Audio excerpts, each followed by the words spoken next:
मध्य प्रदेश के खाद्य एवं नागरिक आपूर्ति मंत्री गोविंद सिंह राजपूत की मुश्किलें कम होने का नाम नहीं ले रही हैं। सूत्रों के अनुसार ससुराल पक्ष से गोविंद सिंह राजपूत को मिली दान में भूमि को लेकर आयकर विभाग ने अपनी टेढ़ी नजर कर ली है। गौरतलब है कि 2020 से 2022 के बीच गोविंद सिंह राजपूत की सास श्रीमती लाड कुंवर पत्नी विश्वनाथ सिंह, ससुर साले करतार सिंह, पिता विश्वनाथ सिंह, हिमाचल पिता विश्वनाथ सिंह और सविता बाई पति करतार सिंह, प्रथमेश पिता करतार सिंह और शुभम पिता हिमाचल सिंह ने खसरा क्रमांक 1328/1, 1327/1, 1322/1, 1322/2, 1323/1, 1323/2, 1326/1, 1327/2, 1322/1/2, 1323/1/2, 1329 को खरीदा गया था।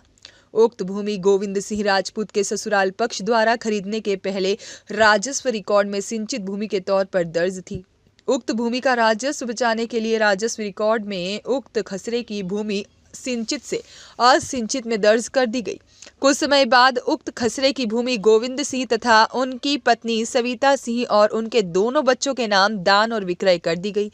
उक्त भूमि भोपाल रोड पर भोपाल स्थित 50 एकड़ है और इस मामले को लेकर जब शिकायत हुई तो उक्त भूमि में जो भूमि गोविंद सिंह और उनकी पत्नी के नाम से दान की गई थी वह जमीन वापस दानदाता को कर दी गई। सूत्रों से मिली जानकारी के अनुसार आयकर विभाग खाद्य एवं नागरिक आपूर्ति मंत्री गोविंद सिंह राजपूत के ससुराल पक्ष द्वारा खरीदी गई जमीन को बेनामी संपत्ति के तौर पर मानते हुए जानकारी एकत्रित कर रही है। सवाल यह भी है कि मंत्री गोविंद सिंह राजपूत ने ससुराल पक्ष से दान ली भूमि वापस क्यों कर दी। सवाल यह है कि गोविंद सिंह राजपूत के ससुराल पक्ष द्वारा दान में दी गई भूमि को खरीदने के लिए पैसा कहां से आया था।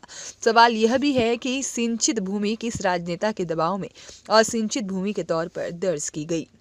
रियाज खान की रिपोर्ट।